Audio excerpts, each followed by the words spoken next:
अस्सलाम वालेकुम guys, I am Jain Tabassum और आप लोग देख रहे हैं ज़ैन अकेडमी चैनल। तो आज की इस वीडियो में हम energy difference between two orbit जो है इसके ऊपर बात करेंगे। Energy difference between two orbit का मतलब ये है कि मान लो ये एक एटम है, ये उसका न्यूक्लियस है, यहाँ पे इसका फर्स्ट ऑर्बिट है, शेल है या एनर्जी लेवल है, यहाँ पे इसका सेकंड शेल ऑर्बिट या एनर्जी लेवल है। अब इन दोनों के बीच डिफरेंस कितना है, एनर्जी डिफरेंस कितना है, या ये भी आप लोग कह सकते हैं कि यहाँ पे एक इलेक्ट्रॉन है तो ये कितनी एनर्जी गेन करेंगी ताकि ये ऊपर छलांग लगाए, यानी ऊपर जाने के लिए ये कितनी एनर्जी गेन करेगी। या एक इलेक्ट्रॉन है, इस ऑर्बिट में है, घूम रहा है अराउंड द न्यूक्लियस, अब ये कितनी एनर्जी रिलीज़ करेगी ताकि ये इस ऑर्बिट में आ जाए, क्योंकि इस ऑर्बिट की एनर्जी कम है, इसकी ज़्यादा है, तो ये एनर्जी रिलीज़ करके यहाँ पे आ जाएगी, लेकिन कितनी एनर्जी रिलीज़ करेगी। तो ये चीज़ आज की इस वीडियो में हम क्लियर करने वाले हैं। हमें मालूम हो जाएगा कि अगर फर्स्ट ऑर्बिट में इलेक्ट्रॉन हो तो वो कितनी एनर्जी गेन करेगी सेकंड ऑर्बिट तक जाने के लिए, या सेकंड ऑर्बिट में इलेक्ट्रॉन है, फर्स्ट ऑर्बिट में आने के लिए कितनी एनर्जी रिलीज़ करेगी। इसके अलावा थर्ड भी हो सकता है, थर्ड और टू और थर्ड, इसके अलावा थर्ड और फोर्थ भी हो सकता है, इसके अलावा फोर्थ और फिफ्थ भी हो सकता है। तो ये फिर आप लोग ख़ुद भी मालूम कर सकते हैं जब हम जो है डिफरेंस मालूम करेंगे और इक्वेशन वगैरह सब कुछ करके ये चीज़ फिर आप लोग ख़ुद कैलकुलेट कर सकेंगे इस वीडियो के बाद।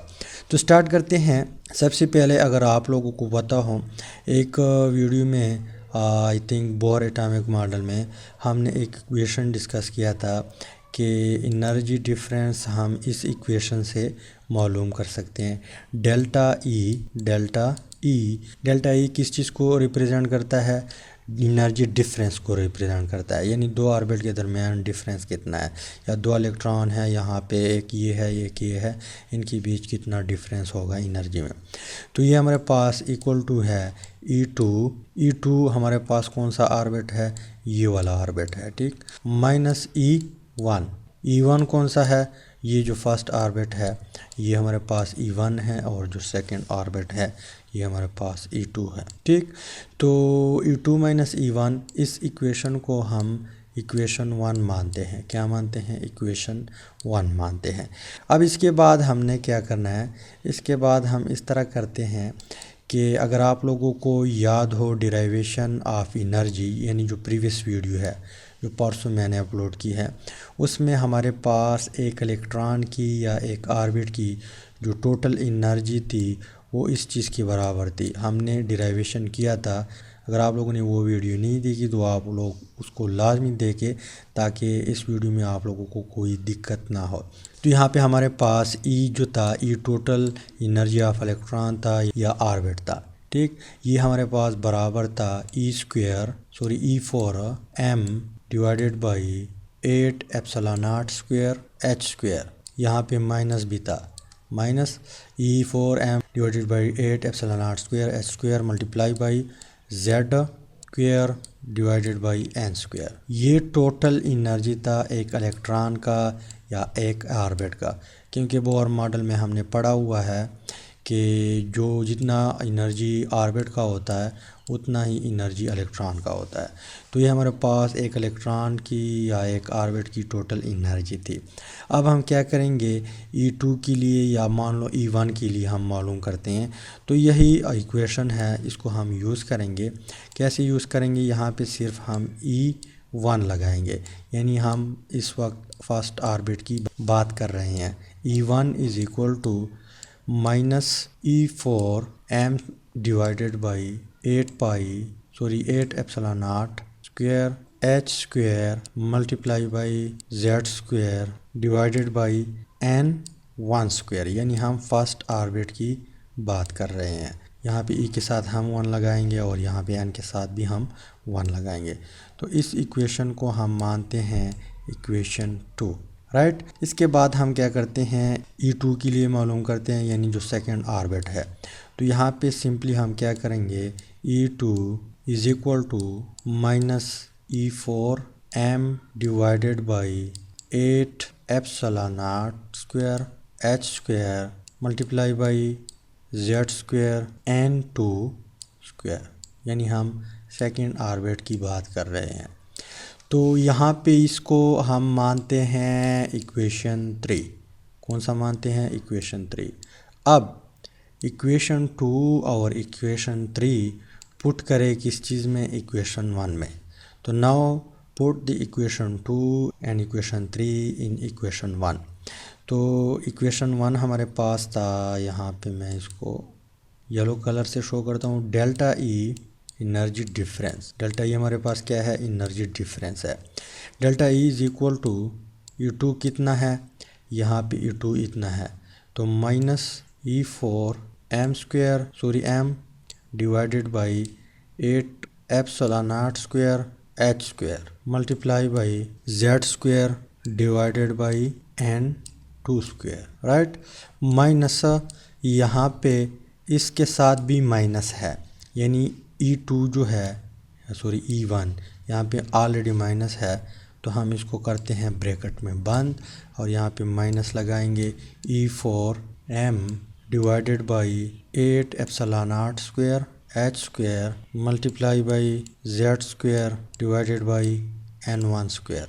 तो हमने कर दिया दोनों इक्वेशन पुट इन इक्वेशन 1 में।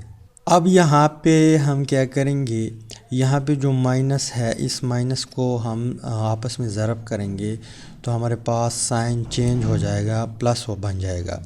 तो del E is equal to minus E4 m divided by 8 epsilon naught square h square multiply by z square n2 square, right. इसके बाद आप लोगों ने क्या करना है? यहाँ पे जो माइनस माइनस है ये आपस में ज़रब खाएगा तो प्लस बन जाएगा। क्या बन जाएगा? प्लस बन जाएगा। बाकी यहाँ पे E4 m divided by 8 epsilon naught square h square multiply by z square divided by n1 square, ठीक। इसके बाद हम क्या करते हैं? यहाँ पे जो प्लस वाला इक्वेशन है इसको हम लेके आते हैं इस साइड पे, और जो माइनस वाला इक्वेशन है इसको हम लाते हैं इस साइड पे। तो हमारे पास इक्वेशन कुछ इस तरह बन जाएगा कि delta E is equal to, plus हम नहीं लिखते तो यहाँ पे हमारे पास E4 m divided by 8 epsilon naught square h square multiply by z square divided by 1 square n1 square. इसके अलावा यहाँ पे ये हम इस साइड पे लाएंगे तो माइनस साइन हम लगाएंगे, तो minus E4 m divided by 8 epsilon naught square h square. इसके अलावा यहाँ पे multiply by z square divided by n2 square.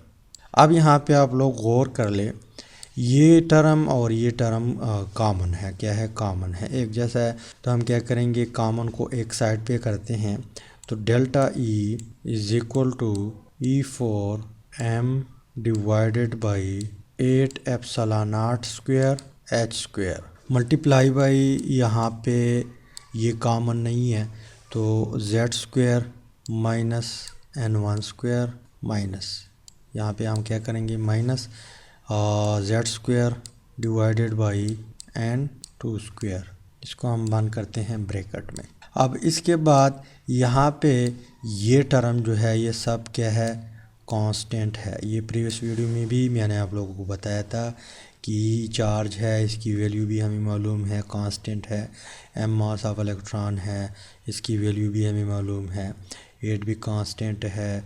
ये एप्सिलॉन नॉट स्क्वायर जो है या एप्सिलॉन नॉट, ये वैक्यूम परमिटिविटी है, तो ये भी हमें मालूम है। एच जो है प्लैंक्स कांस्टेंट है, तो इसकी भी वैल्यू हमें मालूम है। तो इन सब को जब आप लोग कैलकुलेट करेंगे तो हमारे पास आंसर आएगा 2.18 ज़रबे 10 की पावर -18, ठीक। अब हम क्या करते हैं? इस कांस्टेंट की जगह हम इस वैल्यू को पुट करते हैं या इस वैल्यू को लगाते हैं, तो हमारे पास इक्वेशन कुछ इस तरह बन जाएगा कि delta E is equal to 2.18 ज़रबे 10 की पावर -18 और यहाँ पे z square divided by n1 square minus z square divided by n2 square. ठीक, इसके बाद यहाँ पे जो बोर एटॉमिक मॉडल है, अब ये हम जितनी भी चीज़ें हमने डिराइव की है, चाहे डिराइवेशन ऑफ रेडियस है, डिराइवेशन ऑफ एनर्जी है या एनर्जी डिफरेंस है, ये एप्लीकेशन ऑफ बोर मॉडल है। और बोर मॉडल हाइड्रोजन एटम के ऊपर था। तो अगर हम हाइड्रोजन एटम मान ले, यानी फर्स्ट ऑर्बिट, ये क्या है, हाइड्रोजन एटम का न्यूक्लियस है, फर्स्ट ऑर्बिट, सेकंड ऑर्बिट, यहाँ पे ग्राउंड स्टेट ऑर्बिट है, एक्साइटेड स्टेट ऑर्बिट है, third orbit excited state orbit, fourth one excited state orbit. तो यहाँ पे हाइड्रोजन एटम का एटॉमिक नंबर कितना है, 1 है, जेड कितना है, 1 है। अब 1 का अगर हम स्क्वायर ले लें तो वही 1 आ जाएगा, क्या आ जाएगा, वही 1 आएगा। तो यहाँ पे हम क्या करते हैं, दोनों में 1 पुट करते हैं, क्या करते हैं, 1 पुट करते हैं। तो डेल ई हमारे पास बन जाएगा, यहाँ पे मल्टीप्लिकेशन है, क्या है, मल्टीप्लिकेशन, तो ज़रा पे यहाँ पे 1/n 1 square, sorry 1/n 1 square minus 1/n2 square. ठीक, इसके बाद यहाँ पे ये जूल पर एटम है, क्या है, जूल पर एटम। इसको हम किलो जूल पर मोल में कैसे कन्वर्ट करेंगे, तो यहाँ पे ये वैल्यू जो है, ये वाली वैल्यू, इसको हम क्या करेंगे, मल्टीप्लाई करेंगे एवोगैड्रो नंबर से। एवोगैड्रो नंबर कितना था, 6.022 या 0.23 10 की पावर 23 था, डिवाइडेड बाई 1 किलो जूल में 1000 जूल होते हैं। तो यहाँ पे इसको हम डिवाइड करेंगे 1000 से, यानी पहले हम इन दोनों को ज़रब देंगे, फिर 1000 से डिवाइड करेंगे, तो हमारे पास आंसर आएगा 1312.36। तो यहाँ पे हमारे पास जो इक्वेशन है वो कुछ इस तरह बन जाएगा कि delta E is equal to 1312.36 multiply by 1/n1 square minus 1/n2 square, और यहाँ पे किलो जूल पर मोल। अब ये हमारे पास फाइनल इक्वेशन है, क्या है, ये जो है फाइनल इक्वेशन है। इसमें हम प्रिंसिपल क्वांटम नंबर या शेल का जो नंबर है वो पुट करेंगे, स्क्वायर लेंगे, और तब हमारे पास डिफरेंस निकल आ जाएंगे। तो ये कारोबार कैसे करेंगे, यहाँ पे मैं ऊपर जाके, मान लो ये हमारे पास क्या है, एटम है, उसका न्यूक्लियस है, ये फर्स्ट ऑर्बिट है और ये उसका सेकंड ऑर्बिट है। अब इन दोनों के बीच हम डिफरेंस मालूम करते हैं। तो इक्वेशन हमारे पास कुछ इस तरह है कि delta E is equal to 1312.36 multiply by यहाँ पे 1/n1 स्क्वायर। अब यहाँ पे n 1 के लिए, यहाँ पे इस शेल के लिए n की वैल्यू कितनी है, 1 है, n इज़ इक्वल टू 1। और ये दूसरा शेल है, तो यहाँ पे n की वैल्यू कितनी है, 2, यानी n इज़ इक्वल टू, ठीक। तो यहाँ पे हम क्या करेंगे, 1 का स्क्वायर लेंगे माइनस यहाँ पे 2 का स्क्वायर लेंगे, ठीक। तो यहाँ पे हमने स्क्वायर लिया। अब हम क्या करते हैं, delta E is equal to 1312.36 multiply by, यहाँ पे 1 का जब हम स्क्वायर लेंगे तो वही 1 आ जाएगा, तो यहाँ पे 1/1, ठीक। इसके बाद माइनस यहाँ पे 1 और यहाँ पे जो 2 का हम स्क्वायर लेंगे, हमारे पास आंसर आएगा 4। अब इसका हम एलसीएम मालूम करेंगे, क्या मालूम करेंगे, एलसीएम। तो यहाँ पे इसका एलसीएम 4 आता है, यहाँ पे एलसीएम कौन कितना आता है, 4। अब ये 4 के ऊपर 4 दफ़ा जाता है, तो हम 4 को 1 के साथ ज़रब करेंगे, तो हमारे पास इक्वेशन आ जाएगा, सॉरी वैल्यू आ जाएगी 4। यहाँ पे इस 4 के ऊपर 1 दफ़ा जाता है, तो यहाँ पे हम माइनस लगाएंगे, तो इसको हम 1 को 1 के साथ ज़रब करेंगे, तो 1 को जब हम 1 के साथ ज़रब करेंगे तो 1 आएगा। तो हमारे पास फाइनली बन जाएगा 3/4।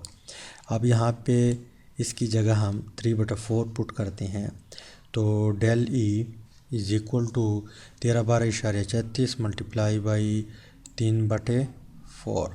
3/4। अब 3/4 को हम क्या करते हैं, डिवाइड करते हैं। तो कैलकुलेटर ओपन है, यहाँ पे 3/4 इज़ इक्वल टू 0.75। तो delta E is equal to 13/12.36 multiply by 0.75। अब हम इन दोनों को ज़रब करते हैं, यहाँ पे कैलकुलेटर ओपन करते हैं। तो यहाँ पे हम क्या करते हैं, 13/12.36 मल्टीप्लाई बाई यहाँ पे 0.75 इज़ इक्वल टू ये आता है 984.27। 984.27। तो delta E is equal to 984.27। अब ये किलो जूल पर मोल है। क्या है, किलो जूल पर मोल। अब इस वैल्यू का मतलब क्या है, इस वैल्यू का मतलब ये है कि मान लो यहाँ पे जो इलेक्ट्रॉन है इस ऑर्बिट में इलेक्ट्रॉन है, वो यहाँ पे आना चाहता है इस ऑर्बिट में, सेकंड ऑर्बिट में। तो वो इतनी एनर्जी गेन करेंगी, यानी इतनी एनर्जी गेन करेंगी 984.27 किलो जूल पर मोल एनर्जी ये गेन करेगी। तब यहाँ पे ये आ सकता है सेकंड ऑर्बिट में। या सेकंड ऑर्बिट में एक इलेक्ट्रॉन है, वो जंप लगाता है इस ऑर्बिट में, यानी इसका ख्वाहिश है कि मैं यहाँ पे चला जाऊँ, छलांग लगाओ। तो ये 984.27 किलो जूल पर मोल एनर्जी रिलीज़ करेगी। ये रिलीज़ करेगी और ये गेन करेगी, गेन और रिलीज़। यानी जब लो ऑर्बिट में जाता है, लो एनर्जी लेवल में जाता है, तो एनर्जी ये रिलीज़ करेगी। और जब ये हाई एनर्जी लेवल में आएगा या ऑर्बिट में आएगा, तो ये एनर्जी गेन करेगी। इसका ये मतलब है। तो फर्स्ट और सेकंड ऑर्बिट के बीच जो एनर्जी डिफरेंस है वो कितनी है, ये है। इसके अलावा अगर हम यहाँ पे दूसरा शेल और यहाँ पे जो थर्ड वन शेल है उसके लिए मालूम करना चाहें तो कितनी होगी, तो इसके लिए भी हम मालूम करते हैं। यही इक्वेशन है। तो मैं यहाँ पे लिखता हूँ डेल्टा ई। सिर्फ आप लोगों ने एन का स्क्वायर लेना है। अगर फर्स्ट ऑर्बिट है तो उसके लिए एन की वैल्यू 1 होती है, सेकंड ऑर्बिट है तो एन की वैल्यू 2, थर्ड ऑर्बिट है तो एन की वैल्यू 3, फोर्थ है तो 4, फिफ्थ है तो 5, सिक्स है तो 6। बस यही सिंपल कहानी है। तो delta E is equal to 13/12.36 multiply by, यहाँ पे एन 1 था, लेकिन यहाँ पे हम सेकंड और थर्ड के लिए मालूम करना चाहते हैं। तो इस बार हम एन 2 स्क्वायर लगाएंगे, क्योंकि यहाँ पे एन 2 पहले आता है एन 3 से। माइनस यहाँ पे सॉरी स्क्वायर है, माइनस यहाँ पे 1/n 3 स्क्वायर। ठीक। अब हम क्या करते हैं, वैल्यू पुट करते हैं एन की जो वैल्यू है। तो delta E is equal to 13/12.36 multiply by, यहाँ पे इसको हम करते हैं ब्रैकेट में बंद, 1/2 स्क्वायर माइनस 1/3 स्क्वायर। ठीक। तो delta E is equal to 13/12.36 multiply by 1/4 minus 1/9। 3 का जब स्क्वायर लेंगे तो आंसर हमारे पास 9 आता है। अब इसका एलसीएम कितना होगा, यानी 9 4 36। तो इसका एलसीएम आता है 36। 36 पे 4 कितनी बार जाती है, 9 दफ़ा जाती है। 9 4 36। तो 9 को 1 के साथ ज़रब दे तो हमारे पास यहाँ पे बन जाएगा 9। इसके अलावा 9 36 के ऊपर कितनी बार जाती है, 4 दफ़ा। तो 4 और 1 को ज़रब दे दे तो हमारे पास आंसर आएगा 4। तो 4 माइनस 9 इज़ इक्वल टू 5/36। 5/36। अब यहाँ पे हम 5 divided by 36 is equal to 0.38 और यहाँ पे 8 8 8 8। लेकिन यहाँ पे हम क्या करते हैं, 0.13 मानते हैं। क्या मानते हैं, 13 या 0.1389 मानते हैं। तो हमारे पास इसका आंसर कितना है, 0.1389।